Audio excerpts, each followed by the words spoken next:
Tayo tungkol dun sa Sampaguita. Anong natutunan mo sa loob ng 17 years na nagsasampaguita? Yun lang ma'am, tapos maarangal nga itong hanap buhay ko ma'am eh. Mas maganda nga kasi kung di ko to na ma'am, ewan ko lang kung saan ako ngayon. So Sampaguita talaga. Saan magiging talaga. Pero, magkano kinikita sa Sampaguita? Pag sa Sunday ma'am, nakakaano rin ako ma'am, nakaka2,000. Hindi. Magkano kuha siya? Kung ba nakukuha mo siya ng, kung ano, nakukuha mo siya ng piso, pwede mo siyang ibenta ng 10, gano'n? Hindi, pag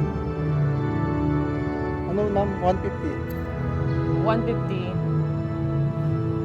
Tapos lalabas siya ng 500. Kasi parang ano eh, kukunin ko ng 150 sa piraso, bibinta ko ng piso.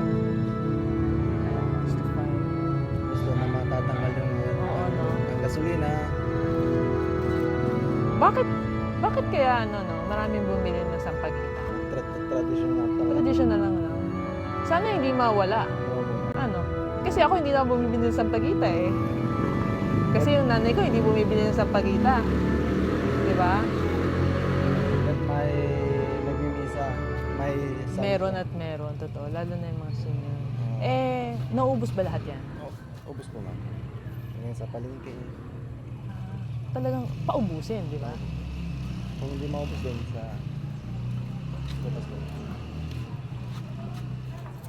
Parang walang tumatanggi sa Sampaguita eh, no? Gusto ko rin magbenta ng Sampaguita. No? Gusto nila hindi, no? May something sa Sampaguita. Iniisip ko nga sa ibang bansa kaya may Sampaguita. Ano kayang version nila ng ganyan? Ano yung benta mo dyan? Isang tira, paano ba? Isang ganon, isang bundle? Isang parang 4 na piraso, 4 pieces, 20. 20. So, paanong diskarte?